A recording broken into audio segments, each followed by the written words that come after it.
Hello everyone. Today I'm excited to share an amazing video with you that you won't want to miss. Have you ever found yourself stuck with a phone that's locked to a carrier you don't want to use?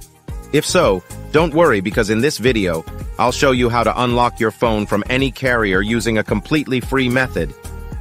The first step is to insert an unsupported SIM card into your phone.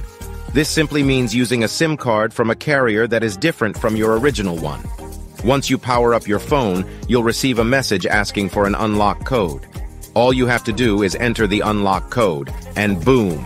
Your phone is now fully unlocked and ready to be used with any carrier you choose.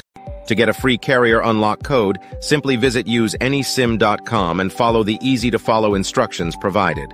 Once you've completed the process, you'll receive a network unlock code via email or a status unlocked notification in the app, depending on your device's carrier. I hope you found this tutorial helpful, and stay tuned for more exciting content coming your way soon.